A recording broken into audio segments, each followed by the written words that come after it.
Nelson sees no sign of the French and heads north to continue the hunt. He misses Bonaparte's fleet by 24 hours. 24 hours before or 24 hours later for the English, and we would have no series like that, and no one would knew about Napoleon.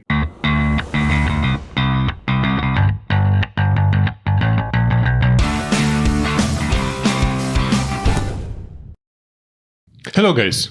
Hello. I am Valdemar. And I'm Veronica. And as we promised, this is another video of Napoleon.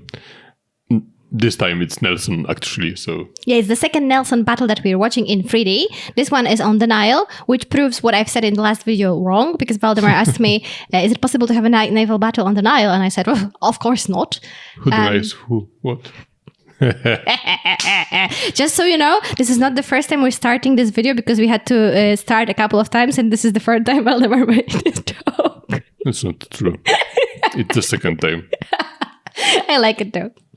The Nile. Yeah, in the previous video, as if you have seen it, I hope you did, we were wondering if it's even possible to have a naval battle at Nile, at the river at all. On the river, yeah. And I mean, if you had a naval battle at the river, you would choose the Nile. You would choose the Nile, right? But we were wondering how it is possible, you know, with the currents. And is and if your ship becomes, for example, do you row, or what if there's no wind? Yeah, there is no wind on the river. I mean, there is some, but not like on the sea. So how do you even maneuver the ships? I guess we will learn that in this video. I think so. If I'm we really will excited. have some questions, we will ask you as always. And thank you for all your answers. There's a small part of me that thinks like the title is just deceiving us and it's not actually happening on the Nile. Just like the pyramids were not actually fighting in the last video. It was called the Battle of the Pyramids, and I saw no action from the pyramids, so... I don't know. Yeah, right? It should be battle like next to pyramids. Yeah, exactly. So maybe this is the battle in the close vicinity of the Nile, however, not on the Nile. But wait, if there is Waterloo battle, there is Battle of Waterloo, right? Yes. So Waterloo also did not participate in a battle. Let's go on with the video. Let's find out what we see today in 3D. Yeah, just quick reminder, yesterday, if you're watching this on Saturday, yesterday we uploaded a movie to our movie channel, the John Carpenter The Thing. It was absolutely horrifying, and I regret watching it, even though it was one of the nicest movies I've watched ever, and definitely this year. Yeah, but it kept in our dreams. Yes, I was editing it, and I am still haunted. If you want to see me being like really scared, because I think you can really see it on the video, then give it a watch. Yeah, it's in the description box. It's on the second channel. If you're not subscribed, then I don't know what you're waiting for. Yes, please subscribe. We have... there is more to this world than just Napoleon. I mean, it's great, but and still, we have some more movies things there already, and we're going to have more. And if you have any suggestions, you can leave them there as well. And I'm sure we can enjoy some more movies together. Let's go. Or collaboration. Yeah, another cooperation with the fish company. The French Revolution sparked a European conflict Mackerel that would last a generation. A struggle for mastery of Europe and the world. A contest fought on land and sea. In this war of shifting alliances, the most enduring rivalry was between France there is something and Britain. Magnificent about those ships, right? There is. There for sure is. France on land, and especially if you think about sea, the rooms that it were was a under different matter. the board. Britain's Royal Navy was as dominant on the waves as Napoleon was to prove on land. But it was not the same later when you would have those, new generation of ships, and also the submarine ship. Yes. Those are very utilitarian. The rest. Horatio Nelson, bold, inspiring, and brilliant. For the British, he'd become a national hero and legend. These are the stories of his greatest battles.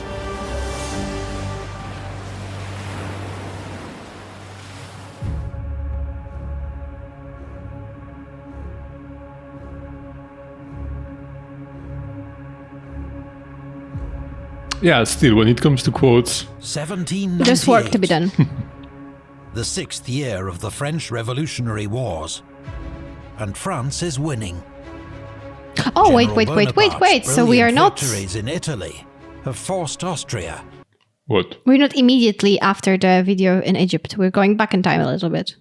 I mean, Napoleon arrived in Egypt in 1798. Okay. So it's the same. Just 1 year. Okay. I think it's just that I'm so happy you're so good with dates because the beginning of the year. Okay. And I was just wondering if they were creating those videos in chronological order, and I think not.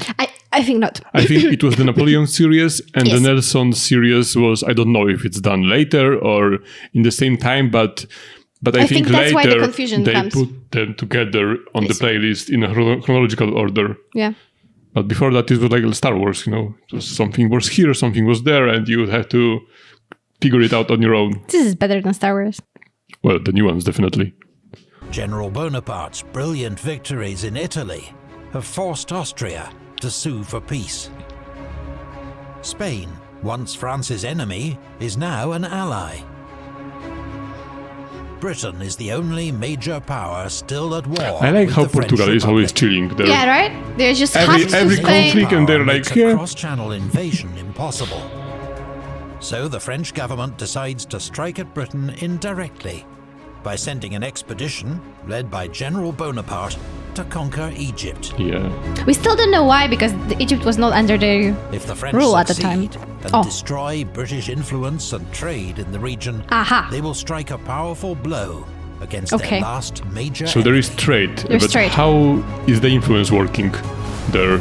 There were no Brits The in the previous video. year, Maybe before. it is just British a defeated a trade. Spanish fleet at the Battle of Cape St. Vincent. But the Royal You can Navy see our currently reaction has no major here. forces in the Mediterranean. Where? Therefore, the French believe they can sail to Egypt in relative safety. When the British learn that a large French fleet is assembling at Toulon, they send Rear Admiral Nelson with 3 ships of the line to investigate. I'm really getting whiplash because he I'm is already driven starting to south cheer for by Nelson, gales. but we're not cheering Just for as Nelson. the French, right? with 13 ships of the line, several frigates and hundreds of transports, set sail. Bonaparte has given the British the slip. It was very interesting in the previous video. I think it was not a mistake, but you could see that the road for the French was here, below the south of the Sicily, and the British were able to maneuver Through the canal. through the canal between the Sicily and the main island of Yeah. Italy. And I wonder if this was due to the skill gap between the French and the English, because they were more skilled as Maneuvering through. It is possible. Or maybe there's the weather conditions were better and they were not able to do it at the moment. Yeah, I wonder. Maybe they will mention here. I suppose you guys don't know that, but if you know, Then you know, if you know, then you really know everything. right? It's not something that you would normally know. And you're like, yes, it's because Rear Admiral Nelson in 1798, he actually had smaller vessels than the French had. So they were able to squeeze because the diameter of the channel between the Sicily and Italy was like 1 mile and 700 yards. And they were able to squeeze through. I wish I had knowledge like this. Right? Right?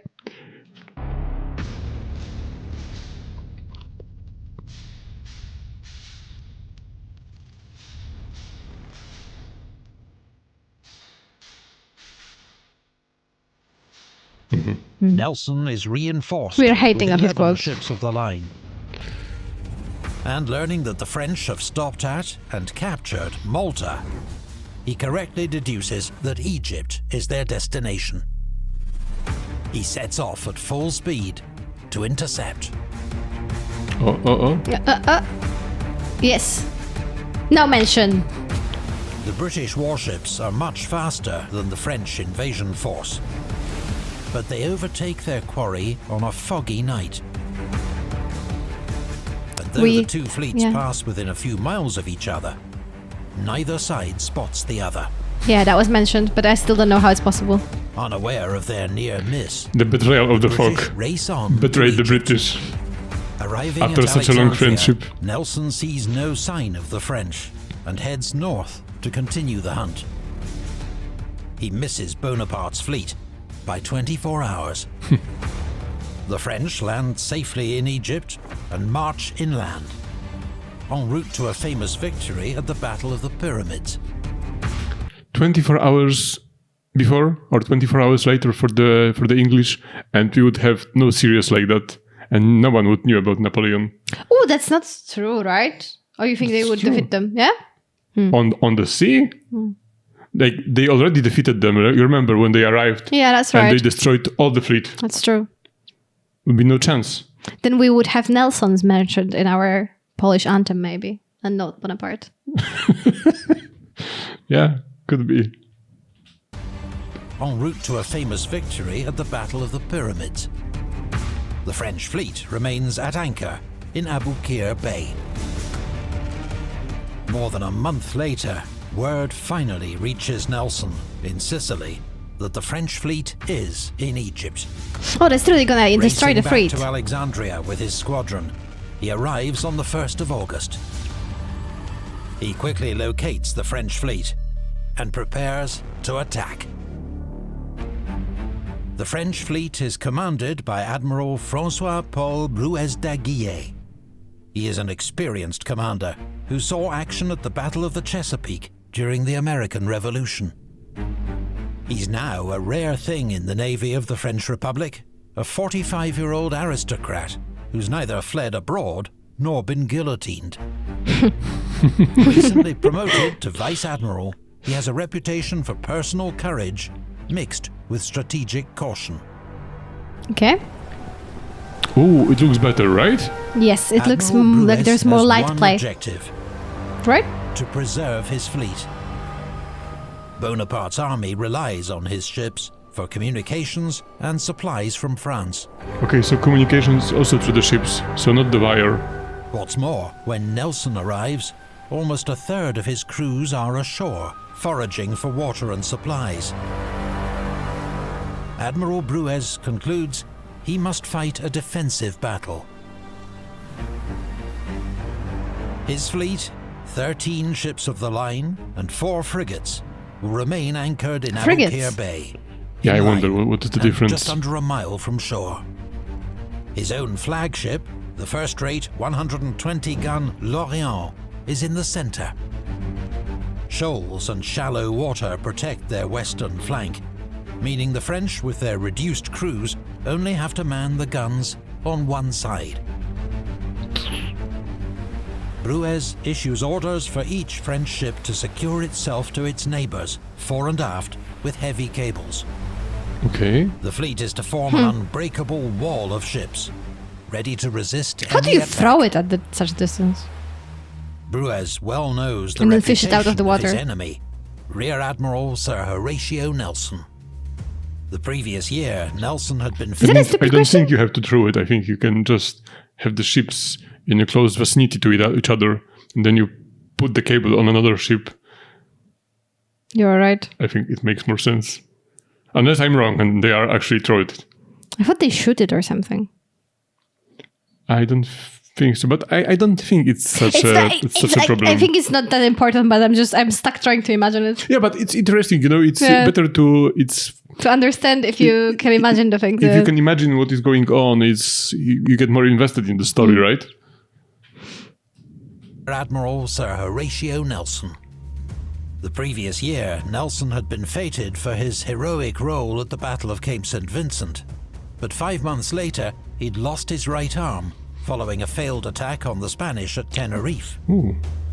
Oh, we He did it. spent the rest of the year convalescing ashore, and Oh, therefore no. missed the British victory over the Dutch at Camperdown that October. So still no retirement. Something he found so frustrating, He has a spare arm. declared he'd happily have given his other arm for the chance to take part. Those are Having different found kinds of the enemy people. fleet, Nelson is determined to engage and destroy it. Yeah, if I broke my finger, I would have to And be he off has sick for like sound 2 months. strategic reasons for a high-risk attack on the French. If Nelson can destroy their fleet, the French army in Egypt will be stranded, far from home, amid a hostile climate and population. It will mean the failure of Bonaparte's expedition, without a single redcoat stepping ashore. Nelson has 13 third-rate ships of the line, plus the 50-gun Leander, and a small sloop for running messages. Okay, so they run messages like that. Facing All right. 13 French ships of the line and 4 frigates. The Okay, two so forces frigates are smaller. evenly matched. Though the French do you spell it? flagship L'Orient, with 120 guns, is Yeah. far and away the most powerful warship present. You remember that there are those kinds of ships Yes, with over the the special 100. ones, yeah. On a night attack that will exploit Bruez's caution. He will advance along the seaward side of the French line, and when his vanguard reaches the French flagship, L'Orient, his ships will drop anchor. His entire fleet will take on half the French fleet, with northerly winds preventing the remaining French ships from joining the battle. He knows the siege so well, right? And takes so many Nelson's factors plan into is account. bold and simple, but it will not go as intended. Spoilers! So it's the Battle of the Nile, but it actually is the battle that was mentioned in the previous video, I think. Yeah, I think so, but because it was in the Sorry, I lost my train of thought. But in the previous video, it was just mentioned in one sentence, and I think then we know the ending of it. Yeah, the French, Yes. the English succeeded. Yes. But from what I understood in the previous video, what I imagined was that the ships were anchored in a bay, the French ships, and the British saw them, and there were like 5,000 French Yes. people on those ships, and they attacked them, burned them, and there was one explosion. That's what I thought as well. But I didn't know that there was a full Any naval defense, battle. right? Yeah. I mean, there was defense Yeah, because but- you had those 5,000 soldiers. It's Yeah. not a small number. But I thought it was like by surprise, that they caught them in the bay and kind of attacked them in this instant and used the element of surprise. But you know what this makes me realize that even though this Napoleon series goes so much into detail, It's you still- still are you not miss able to so much, right? to know about every single thing.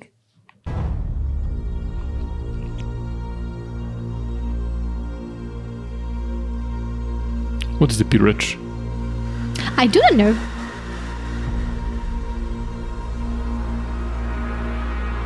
Some kind of The position? British fleet begins its final approach at 6 p.m. under full sail, in line astern. The 74-gun HMS Goliath is in the lead. I always try to choose in my head which Followed ship by I would like to HMS be the Zealous. crew of, which one has the best name. And You don't do HMS that? Audacious. The wind is from the northwest. The seas calm. The British do not have reliable maps of the bay, meaning there is a real risk of running aground. So HMS Goliath has to take careful soundings as she goes, checking the sea's depth. When Goliath rounds the entrance to Aboukir Bay, Oh yeah, they got marked quite by close to the shoals and island. a small island, the British begin their turn south to sail with the wind towards the French line. The French have been observing the British approach, and at 6:20 p.m., as Goliath comes within range, they open fire. Oh, from such a distance. But it's good, the ships are holding hands. Nelson What? has always encouraged his officers to use their initiative.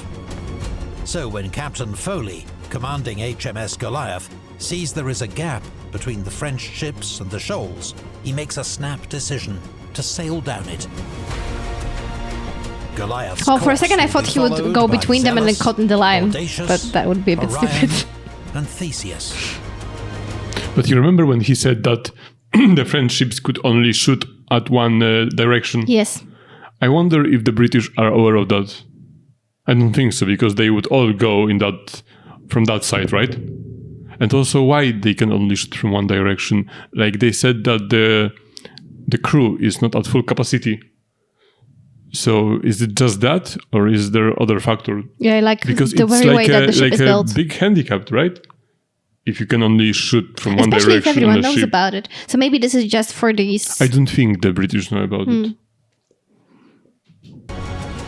Nelson's flagship, HMS Vanguard, will now lead the rest of the fleet down the seaward side of the French line. Oh, so they will surround them like this. Captain Foley's bold decision exploits a disastrous oversight by Admiral Bruez. Okay. He has assumed that the shoals make it impossible for him to be attacked from the landward side. Now, not only will his vanguard be doubled, attacked on both sides, but French guns on the landward side are not even ready for action. Okay. Okay, so they could be, but they're not ready for action. Okay. As Goliath passes across the bow of That's Guerrier, scary. she fires a raking broadside into her, round shot smashing its way down the length of the ship. Ooh. Each following British ship blasts Guerrier in the same merciless manner. Yeah, it's just carnage, right? HMS Orion takes a wider track to avoid the melee developing at the head of the French line. They're making such quick decisions This will and like bring such her past good the French maneuvering, frigate right? Sérieuse in the shallows. According to convention, ships of the line did not normally fire on frigates during fleet actions. Okay. But when the captain of Sérieuse fires on Orion, he waives this protection. Ooh. Mistake. Orion holds her fire until she passes the French frigate, then returns fire at point-blank range. Her heavy broadside smashes the French frigate to pieces. Punished. But there really was such a different conduct on the sea, right? And you had to like really hold your instincts. Like you were approaching enemy ship and you were like, okay, no, ship is too small. It only has 36 guns. It's a frigate, so we are not able to shoot at it. I mean, we could, but we won't because it's like in our system, in our law. We had a couple of people in the comments telling us that it's a little bit of a misconception that all these sea laws were not obeyed so strictly.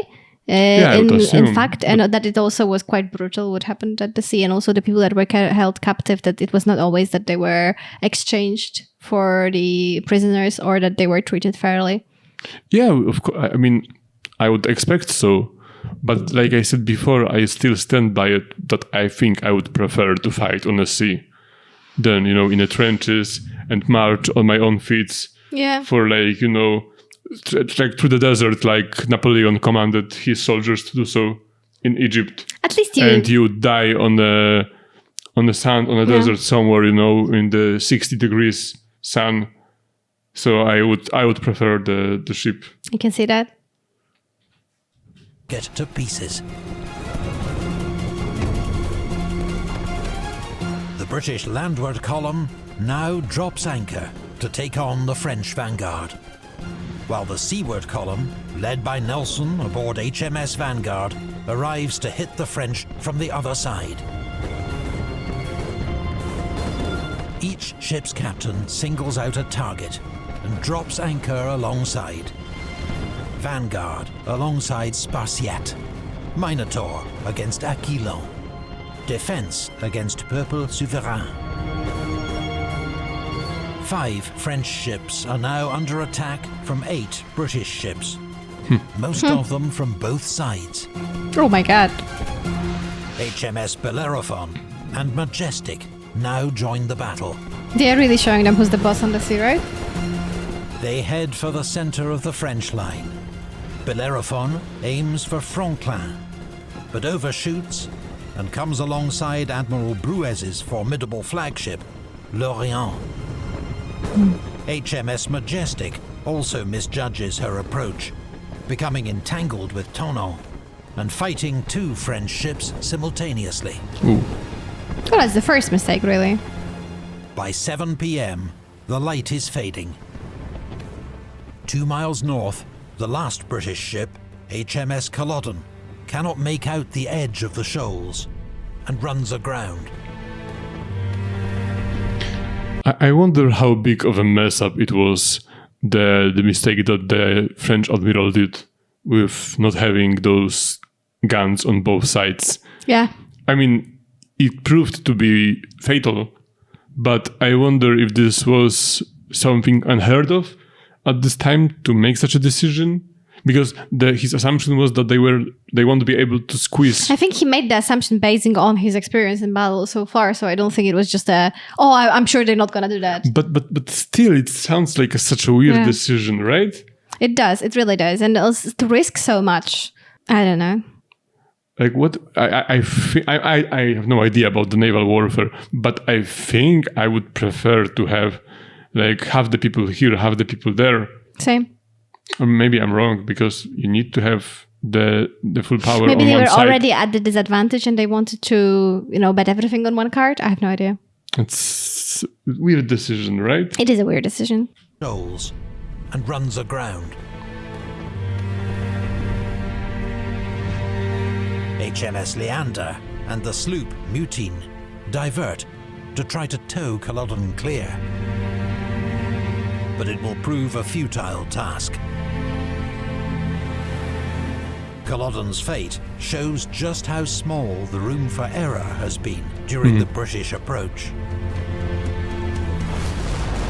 The French vanguard has now been under heavy attack for 30 minutes. Conquerant has been completely dismasted. Her captain is dying. A third of her crew are casualties. Oh my god. She is first to strike her colours. She? But it's not all Is it the ship is one-way always the traffic. she, right? HMS Countries, most of them as Bellerophon well? is heavily outgunned in her contest with Lorient.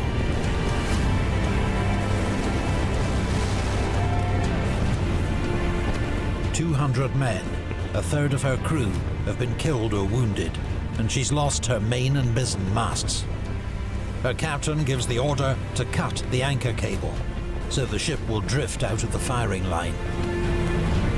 That sounds so sad. Around 8:30, two I wonder what is your target when you are fighting against other ship? Like you don't hit every single shot, right? Because it's still a cannon, so you can see that they are often missing. But you have to aim at something, right? But they were saying they were just aiming at the flank, so I suppose you're just aiming in the general direction of the flank to make the ship sink, or to to make the cannons of the other side not operating. Yeah, but you could see that the masts were completely destroyed. True. So you'd have to shoot a bit higher, Does that right? mean you should higher because you are aiming at the masts and at the crew standing on the ships? But or... why would you aim at the mast if the ship is anchored? It's not like it will outmaneuver you. Yeah, that's true. At this point, like they say, it can't really run away. I have no idea. Maybe there are stray cannons. Maybe it's not easy to do it a little bit up, a little bit down. I have no idea. Maybe it's just so easy to destroy the mast. Maybe I suppose because the mast... it's so thin that even like one or two cannonballs can destroy a mast. That could be it, and I don't know, but my intuition says maybe the mast also affects the balance of the ship, at least a little bit. And then if you topple over the mast, then the ship, the part of the board breaks. People who are standing there, maybe they can be hurt. Maybe, but I don't think it's your primary target.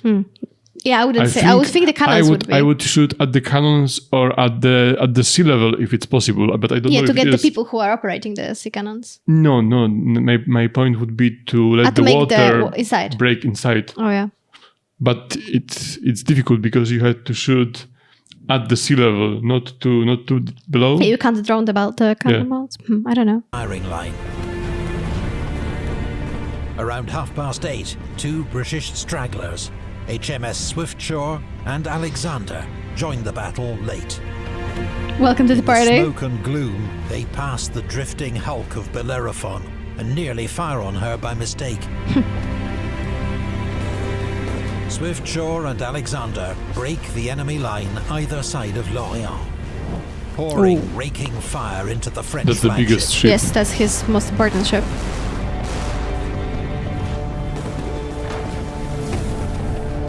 Aboard Vanguard, Nelson's been hit in the forehead by a splinter. Oh wow! His face streaming blood. He thinks it's the end. "I am killed," he announces. "Remember me to my wife." Aww. He's soon stitched up by the ship's surgeon. It's just being a bit Awkward. dramatic. Awkward. The wounds of French Commander Admiral Bruez aboard Lorient are far more serious. Horribly injured in the face and hands, He's then hit by a cannonball that removes his legs. Oh, He that's the still gruesome part, refuses right? to leave his post on deck and Okay. dies there. Chapeau bas. As darkness falls, Well, I Guerrier guess and he Spartiate, couldn't walk away which have anymore. been under heavy fire for more than 2 hours, Straight to the hell. both strike Straight to their hell. Around the same time, HMS Leander breaks the French line between Peuple Souverain and Franklin, raking both.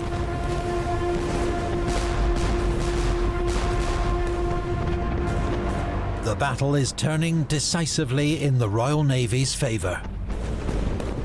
Aquillon fights hard, turning herself to rake the British flagship HMS Vanguard. But in turn, she is raked by HMS Minotaur and hauls down her colours at 9:25. Peuple Souverain tries to escape by cutting her anchor cable and drifting down the French line. Lorient mistakes her for the enemy and opens fire. Minutes later, the flicker of flames is seen through the lower deck gun That's the ports one of that's gonna Lorient. explode. The fire spreads deck by deck until the massive French flagship is ablaze from stem to stern. Well, there's no escape then. Every onlooker knows that deep within Lorient's hold lies her grand magazine, containing 30 to 40 tons of gunpowder.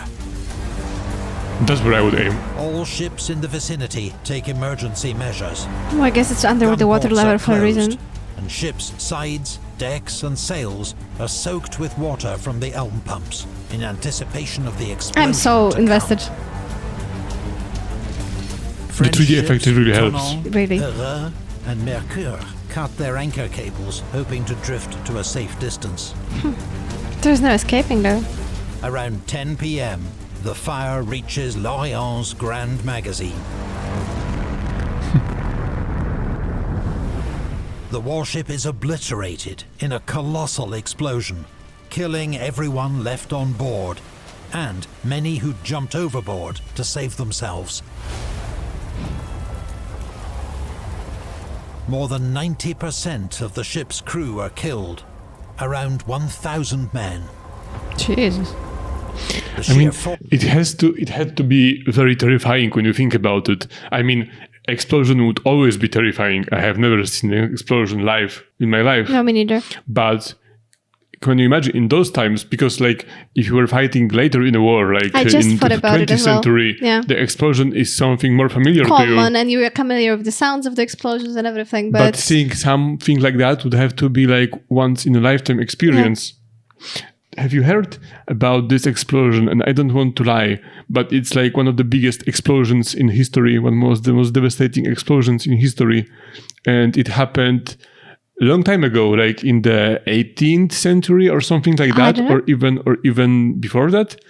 And it was the explosion of the ship because it had a cargo of some chemical.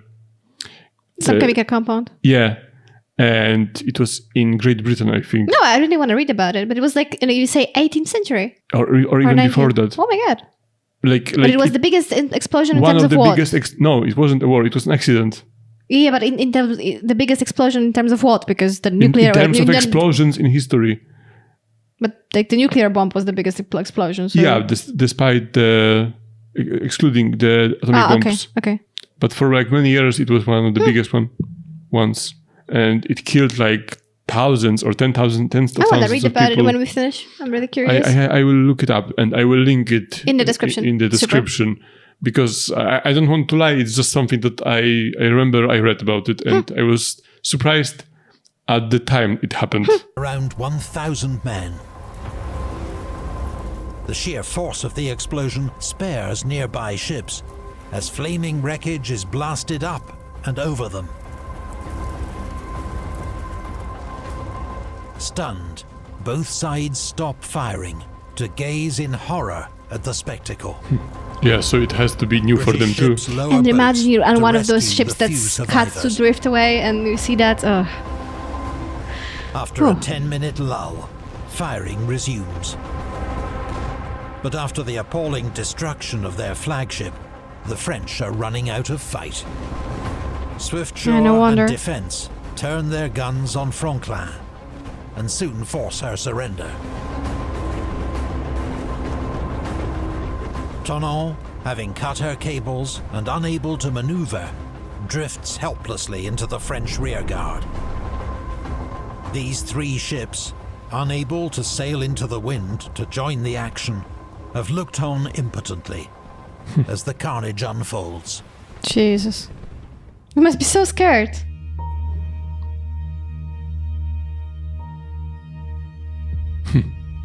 We saw that in the last video as well, this quote. Dawn on the 2nd of August revealed a terrible scene of death and destruction.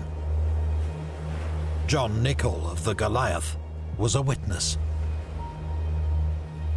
I went on deck to view the state of the fleets, and an awful sight it was. The whole bay was covered with dead bodies, mangled, wounded and scorched. Not a bit of clothes on them, except their trousers. The entire French vanguard had been captured or destroyed. Heureux and Mercure have run aground in their panicked attempt to escape the explosion of L'Orient. The 4 surviving French ships of the line will now attempt to fight their way clear. 2 run aground. Only the Généraux, Guillaume Tell, and 2 frigates escape the devastation. What does it mean to run aground? I think when there Captain is of the Guillaume shallow Tell, water and then Pierre you cannot move Villeneuve, anymore. That's will what they were face sounding sharp for before. criticism for failing to play a greater part in the battle. 7 years later, as fleet commander, he will face Nelson again at Trafalgar. Ooh.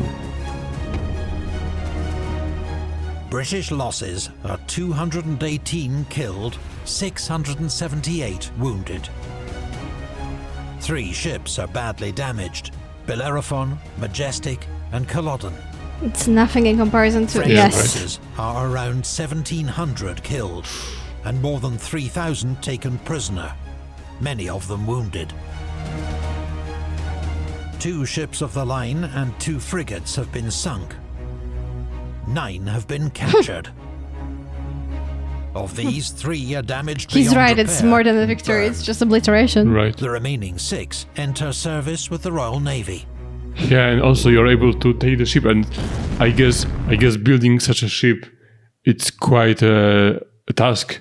So if Yes. you're able to steal a ship like To that fix from it an and enemy, then- to fix it and use it, It must be a it's, massive I think advantage. it's worse than having it, sink. Yes, for sure. To cap it all, most of the French treasury that General Bonaparte was relying on to fund Oh, yeah, his we know Egyptian that. campaign had been They said, lost remember? with L'Orient. Well, at least British did not took it.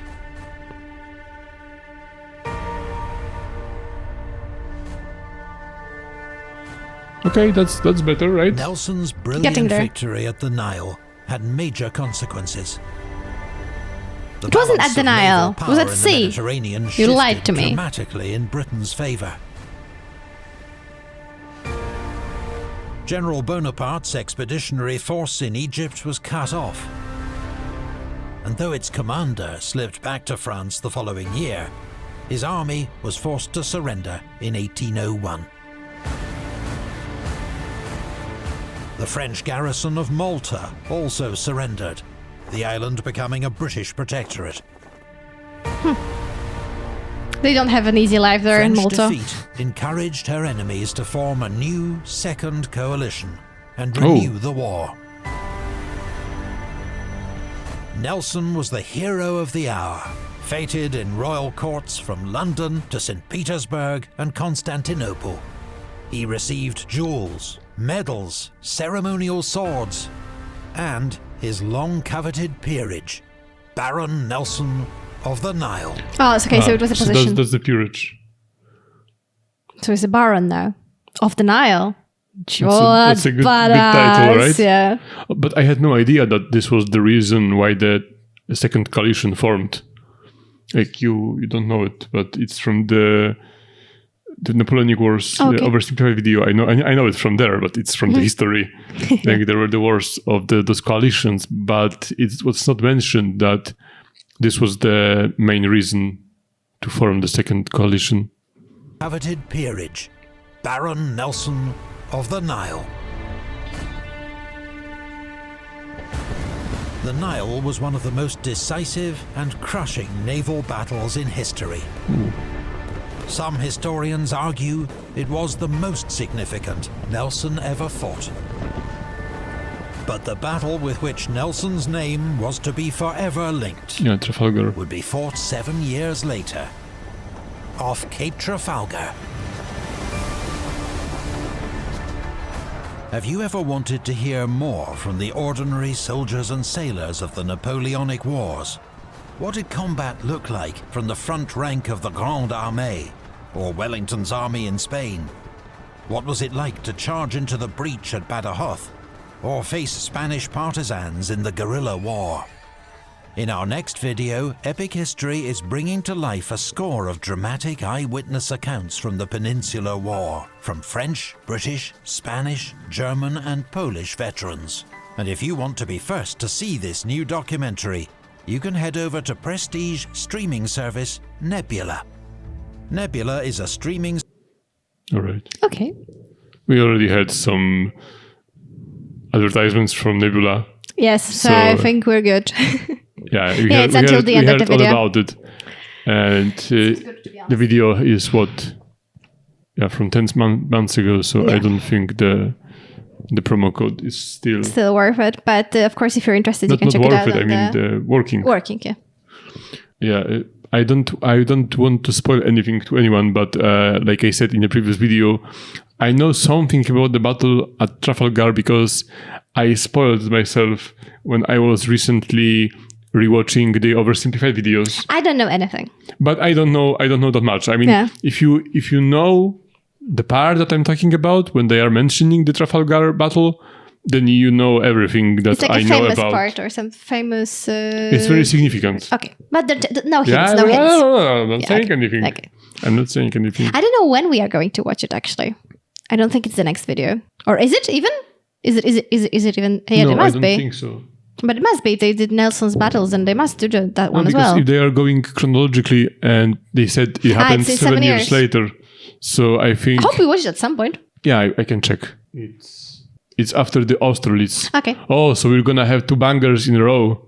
Because first the Austerlitz, which is the Napoleon's most famous battle. Yeah. And then Nelson's most famous battle at Then Trafalgar. we can really choose our fighter. We will have to make a decision after that. And Napoleon is the more known one, right? But with the Nelson, you can see that it's like every time he's there, something big happens. Something big happens. Yeah. Like this naval battle that we watched in this episode, like really one-sided contest, right? Yeah, it was just. It was not like when we were watching the Italian campaign with Napoleon. The British had not lost one single ship. Yeah, like with Napoleon, you can see that with his strategy and his way of thinking, he has a lot of advantage. But still, he had to struggle. It was back and forth. There were some battles that he's lost. Yeah. But with him, it's just he comes. Nelson just comes. Yeah. And like it's like honestly like they're from a different century or they're fighting children. It's really but well we don't have any comparison when it comes to other naval battles, we don't know how it looked. Is there always such disparity between the naval forces? I don't think there is such a disparity because they said that it's unusual what happened here at the Nile. Yeah, they still think it's one of the biggest battles. Yeah, But yeah, right. Like in the Cape St. Vincent, when he was like, "Oh, I'm gonna do things my way," and then change the course of the battle. Here, well, he had luck, I must say, and they were. I wonder if they were, how do you say, stronger when it comes to the military power. with the ships. Like the French had one bigger ship, but we know that they are faster, the British ships. I think they were stronger. They were more. They had more cannons in total, for sure. They had more ships. And I think they did not have the problem that the French people had, which was that they did not have enough crew to man both sides of the ship. Yeah, but it's a shame that we have not learned more about what really happened with the French fleet, because I would like to learn more about it. Like, first of all, why they were not able to have a full crew if it was so important. They had all the money there, all their ships. Maybe the people went to the land. But you were not expecting that you can be attacked, like, I have no idea. and you will only use half of your guns. And also, why did you position yourself in such a way that half of your fleet is useless? Like, there were 3 or 4 ships that did not took part in the battle. Yeah, it seems like some kind of grave mistake. But I don't know. Maybe they did not because of the wind, right? Yeah. They were not able to go there. And I think you can know how the wind is going to blow, right? Like this. Yeah. They are not so changeable. Why would you position yourself in such a way that your ships cannot do anything? Yeah, and it's like these people they are working with under Napoleon. Those are very good admirals, generals, people. So I don't think they are incompetent. So it's a good question you're asking. Like, what was the reason for that? Because I don't think it was just that they are incompetent. So that Napoleon comes on this grand mission that's sponsored by everyone. Everyone's in for it, and he's such a great player. But what he brings people who are not able to order the ships. I would not say so. I would say that they are probably also very good. You could say that the guy was not a coward, right? Yeah. Precisely.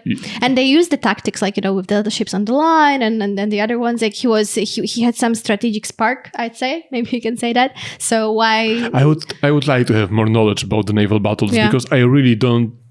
I have no clue what lineups you would normally use. Like, now it comes to my mind, what would happen if they would form 2 lines, the French. Yeah. And I wonder if it's even possible, to go like that, because what happens if you have 2 French lines here and the British come from that side?